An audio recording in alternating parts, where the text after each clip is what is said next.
What is going on, my friends? Matt Morris. It's been a crazy day doing the live a little later than normal and working with a handful of leaders in a handful of different countries today. Lots of cool stuff happening. And I wanted to share with you something that I shared with one of the leaders today. And it has to do with increasing duplication with new teams. And so this is definitely a network marketing specific video. Good to see you guys hopping on. Felix, Margaret, Melton, what's up, brother? Davila, Kathy, awesome. Hey, Adora.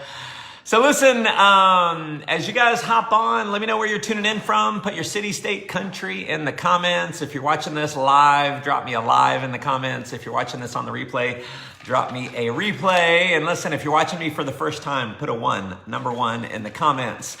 If you like it, you can hit the like button. We'll see the thumbs up going up. If you love it, you can hit the heart button. Ooh, makes me feel so special.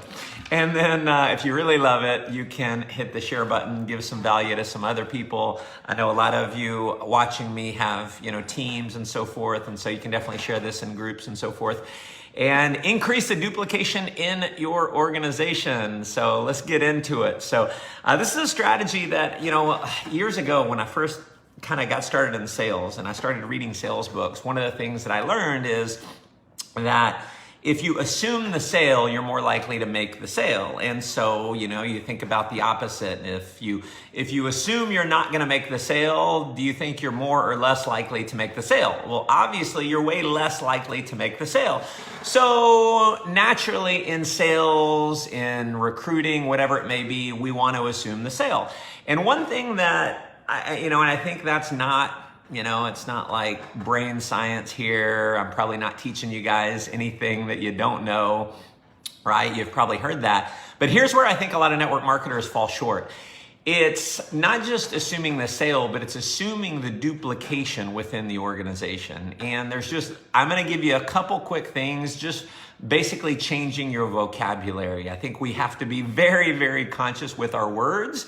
Our words shape our reality. And so when most people go, and let's say you've invited someone, you got a coffee meeting set up, you're going to go to Starbucks, wherever, and you're going to show them your products, your services, your opportunity. And we'll talk more about opportunity here. Like you're sitting down with someone and you're going to share everything with them. What you typically would say is maybe to your spouse or to someone on your team, whatever it is, hey, I'm going to go show the presentation, right? I'm going to go show the presentation to someone. So that's typically what we'll say. And what you have to realize is when you say, I'm going to show a presentation to someone, there is no positive assumption that they're going to be getting started. So what can you say that would be better? And this is not, obviously, I'm not talking about the other person. I'm talking about for you. This is for your own programming. And so don't say, I'm going to go show a presentation, right? Don't say, I'm going to go do a home party, right? Go say something that's going to be a little more powerful. You might say, here's something that's better, would be to say, I'm going to enroll a new person, right? That at least has you assuming the sale that they're going to get started. So that's a step better. What's a step better than that is I'm going to launch a new team. So stop saying I'm going to show a presentation. Say I'm going to launch a new team. And see, sometimes we don't naturally think I'm going to launch a new team because you're just showing it to one person, and we don't equate one person to a whole team. So obviously, if you think deeper into it, that's exactly how teams get created. Just about every network marketing company in the world, it started out with one founder. Maybe there was two founders, but usually one founder was going to the other one saying, hey, I got an idea, come partner with me. So it always starts with one. And so you want to have the assumption going in that you're launching a new team. You're not just enrolling a new distributor, enrolling a new representative. You're going to launch a new team. And what you want to be thinking about as you go into the presentation, thinking about that person wanting to get off to a fast start, that person attending training, that person being a presenter themselves, have that going on in your mind so that when you're sitting down with someone, you're naturally going to assume that they're going to have a lot more success. And here's the other thing. When you have that mindset, your word, when it comes to the prospect, changes. And there's something called pre-framing. Now, I'm not going to get into neurolinguistic programming and we won't go too deep here, but pre-framing is basically framing in the other person's mind what their future is going to look like. Okay, it's you might call that future pacing, right? So we want to be pre-framing in their mind what their future is going to look like. And I'm telling you, this is good stuff I'm giving you here. It's as you're talking with someone and you go through your presentation and you talk about what's going to be happening. You know, when you get started with this, you're going to plug into our Saturday training and you're going to do this. And as you get a team growing, you're going to have, on average, you're going to have about 1 or 2 rock stars out of every about 10 that you get involved. And some of you might be thinking, well, why are you like giving them numbers and this all? Why are you giving them all this stuff in advance? Well, I'm giving them that stuff in advance because I want their mindset as if they're already in. I do this all the time. In fact, from stage, I'll do it all the time. I'll say, one of the biggest objections you're going to get when you get started with us is, you're sharing this with some people that they're going to look at it and they're going to see how good it is and they're going to say, it sounds too good to be true. And so you're going to hear that as you build your business over the coming years. That'll be one of the biggest objections you get is it sounds too good to be true. And can I tell you why it's not too good to be true? Here's the reason why it's not too good to be true. Because so many people are going to say to you, it sounds too good to be true.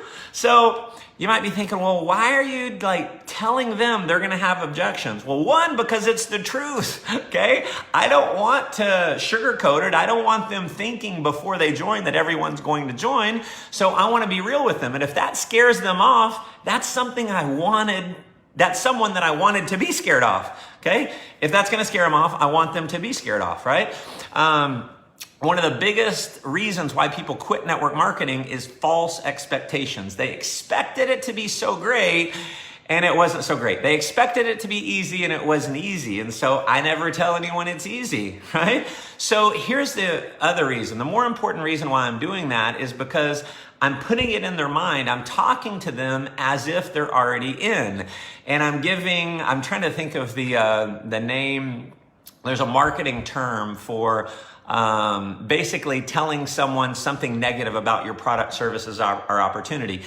This builds trust. I'm getting into bonus stuff with you here. And it's basically telling them, if someone thinks about it, what I'm talking about, any marketing gurus, Melton, you probably know what I'm talking about. It's basically a damaging admission. It's something that you're telling your prospect that's a potential negative. That way they look at you and you go, oh, wow, this guy's really honest because he's actually telling me something negative about the product, services, or opportunity. So it actually builds trust and it's truthful. So you actually set expectations. Again, if you're worried about scaring people off, those are the people you want to be scared off. So that's the thing, is pre-frame it in their mind, speak to them as if they're going to build a big business. Speak to them as if they're going to be on stage. Speak to them as if they're going to have their own team. I remember this so clearly. I was presenting to a guy years ago, and we go through everything, and I pre-framed a little bit, and I said something about, your team growing and us doing events together and this, and he goes, you mean I'm going to have a team? My own team? Because he had never had his own team in anything. And it was like, I'm putting him in a leader role and he's not even in the company yet. And he was so excited, ends up getting started and being, just all in. So anyway, this is bottom line, going back to the original message here, is how to create more duplication in your team is to have the mindset that your person, your prospect, is not just joining, but they're building a big organization. They're going to be a leader. Speak to them as if they already are a leader, and guess what? They're way more likely to become a leader. So thank you guys for tuning in. I've got a jet, but always appreciate you guys so much. If you like it, hit the like. If you love it, hit the love. If you feel like this can add some value to some others, hit the share button and give some other people some value. You can always hop over to mattmorris.com, put your name and email address in. You'll get my free videos delivered to your inbox every single week, and you can access all of my free YouTube videos over on the website. Thanks so much. Go make life an adventure. Take care, everyone.